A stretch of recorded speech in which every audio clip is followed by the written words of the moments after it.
Yo les amis, aujourd'hui je vais vous présenter 4 des plus puissants éveils de fruits du démon de One Piece. Car oui, je pense que certains personnages ont éveillé leurs fruits du démon bien avant qu'on connaisse le concept même de l'éveil, c'est-à-dire durant l'arc de Dressrosa. En gros, je pense que certains des personnages et des fruits du démon que je vais citer dans cette vidéo nous auront déjà fait profiter de l'éveil de leurs fruits très longtemps avant Doflamingo. Bien sûr, ce n'est que mon avis personnel et je ne risque pas de vous l'imposer. Pensez ce que vous voulez, mais je persiste à dire que l'éveil des fruits du démon existe depuis un moment. Si vous voulez vous prêter au jeu, vous pourrez voter pour votre éveil préféré dans les sondages YouTube, c'est-à-dire en cliquant sur le i dans le coin supérieur droit de la vidéo. Allez, commençons. Ener et le Gorogoro no Mi. On commence par l'un des antagonistes préférés des lecteurs dont le retour est sans aucun doute le plus attendu de tout l'œuvre. Il s'agit bien sûr d'Ener et son Gorogoro no Mi. J'ai déjà eu l'occasion de vous le dire, mais pour moi, Ener utilisait ses pouvoirs de la meilleure des manières. Il pouvait à la fois être d'une utilité sans faille, comme quand il utilisait l'électricité comme défibrillateur inconsciemment, et d'une puissance juste colossale en se transformant en Reijin, une des divinités japonaises. Et justement, pour moi, Reijin, sa forme évoluée, est la preuve ultime qu'Ener a éveillé son fruit, qu'il a éveillé le démon de son fruit. Car au final, l'éveil c'est quoi? Il s'agit juste de la prise de conscience du véritable potentiel du fruit,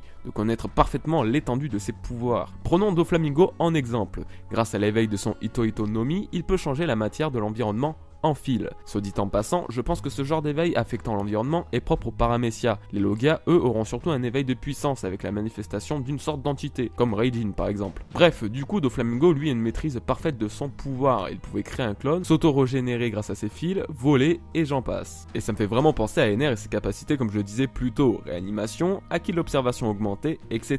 Je pense donc qu'Ener était le premier Logia visible dans le manga à avoir éveillé son fruit. L'apothéose de ses pouvoirs est Raigo, une accumulation de foudre et autres courants électriques condensés dans une seule sphère. Une fois cette sphère relâchée sur une zone, elle peut la détruire en un clin d'œil. Imaginez le bordel qu'aurait pu mettre Raigo s'il avait été utilisé à Marineford. Sachant qu'Ener ne s'était jamais réellement battu contre un ennemi puissant, et donc qu'il n'a jamais pu se remettre en question et évoluer, je pense ne pas me tromper en disant qu'il a sans doute le meilleur potentiel dans One Piece. Il me fait pas mal penser à Freezer dans Dragon Ball en fait. Ce personnage est né avec une force titanesque et n'a jamais eu besoin de s'entraîner pour surpasser ses adversaires. Car la plupart du temps, ces derniers ne lui arrivaient pas à la cheville, même s'ils étaient plus puissants que la moyenne. Mais sa défaite face à Goku lui a remis les idées en place et l'a forcé à s'entraîner pour la première fois de sa vie, le rendant 10 fois plus puissant qu'avant. Ener est pour moi du même calibre que Freezer et possède un potentiel incroyable qui lie parfaitement avec son fruit du démon, qui est d'ailleurs l'un des plus puissants Logia. Magellan et son Doku Doku no Mi. Qui va remettre en cause la puissance de Magellan, l'ancien directeur d'Impel Down et son terrible Doku Doku no Mi? Ce personnage a sans aucun doute l'un des meilleurs Paramecia, celui du poison, car il parvient à avoir des facultés similaires à ceux des Logia. Il faut savoir que ce mec a quand même vaincu Luffy ainsi que Barbe Noire et son équipage dans la même journée sans prendre un seul coup. Si Luffy n'avait pas été sauvé par Ivankov et si Barbe Noire n'avait pas été sauvé par Shiryu, ces deux-là seraient actuellement morts et enterrés sans avoir pu faire quoi que ce soit à Magellan. Analysons un peu ses pouvoirs et en particulier une technique qui me fait penser à un éveil, le Venom Demon.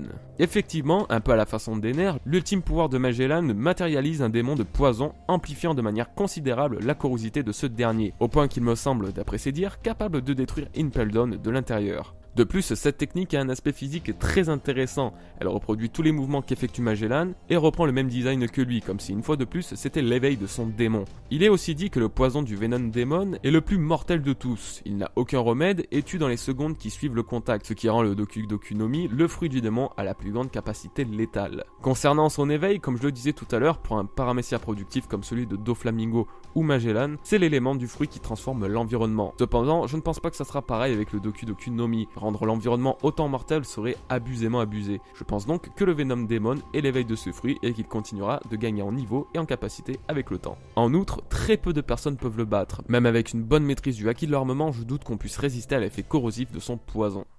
Barbe Noire et le Yami Yami no Mi. Allez, on enchaîne avec Barbe Noire le traître. Alors oui, certains ne vont pas comprendre pourquoi je parle d'éveil concernant ce fruit et ce personnage. Il est vrai qu'on l'a pas encore vu énormément à l'œuvre et le peu qu'on a pu le voir, il utilisait quasiment toujours la même technique. En fait non, il n'utilisait pas toujours la même technique. Et l'une d'entre elles lui a d'ailleurs permis une prouesse encore extraordinaire aujourd'hui, l'obtention d'un deuxième fruit du démon. Alors attendez, je m'explique. Tandis que la théorie du fruit du cerbère a séduit et séduit encore un bon nombre de personnes, je pense que le secret de Barbe Noire sur sa possession de 2 fruits du démon repose en réalité sur l'éveil du Yami Yami no Mi, et non pas sur un éventuel fruit du cerbère. Là où je veux en venir, c'est que d'après moi, le Yami Yami no Mi de Barbe Noire lui permet d'aspirer les fruits et de retirer leur pouvoir de manière permanente à leur utilisateur, tout comme il a fait pour Barbe Blanche. J'imagine donc que dans un combat, il serait capable d'utiliser sa technique ultime pour extraire le fruit du démon d'une personne et le rendre donc totalement vulnérable et sans pouvoir. Après attention, je ne dis pas qu'il peut assimiler autant de fruits du démon qu'il le souhaite. Si on se réfère à ma théorie sur Barbe Noire, je disais que ce dernier possédait sans doute une entité en lui qui lui permit la prouesse d'ingurgiter 2 fruits sans exploser. En gros, Barbe Noire a le Yami Yami no Mi et l'entité, ou le démon en lui, possède le Gula Gula no Mi. S'il voulait s'emparer du Yami Yami no Mi, c'est simplement car son pouvoir ultime lui aurait permis d'extraire et donc de posséder un autre fruit surpuissant. Chopper est le Ito Ito no Mi. Et oui, je pense que Chopper est le premier Mugiwara à avoir éveillé son fruit, et ça depuis déjà pas mal de temps. Bien évidemment, vous devez voir où je veux en venir. La forme monstrueuse de Chopper est loin d'être anodine, il s'agit sans aucun doute de la forme éveillée de son Zoan. Avant l'ellipse, il ne contrôlait pas encore parfaitement ce pouvoir, il était obligé de forcer sa transformation avec les Rumble Balls. Et en plus de ça, il n'était plus maître de lui-même, le rendant impossible à gérer. Ce qui le rend très similaire aux Zoan éveillés d'Impel Down. Ces derniers étaient d'une taille supérieure à la moyenne, étaient plus ou moins capables de se contrôler et possédaient une grande capacité de régénération. Après l'ellipse, Chopper s'est encore plus familiarisé avec l'éveil de son fruit et garde désormais un parfait contrôle de son Monster Point. Malheureusement, sa transformation ne dure que 3 minutes. Je suppose donc que son éveil peut être encore amélioré afin qu'il puisse se transformer quand il veut pour une durée beaucoup plus longue qu'actuellement. Il en deviendra même plus puissant que les Zoan éveillés basiques et de très loin. Après, il reste à savoir si tous les Zoan ont le même éveil, sachant qu'il s'agit de la seule catégorie de fruits du démon à posséder 3 catégories bien distinctes et bien différentes. Et voilà les amis, cette vidéo est donc terminée. J'espère quand même qu'elle vous aura plu. En tout cas, merci d'être resté jusqu'au bout. Moi j'en profite aussi pour vous remercier car on approche actuellement des 50 000 abonnés. C'est dingue.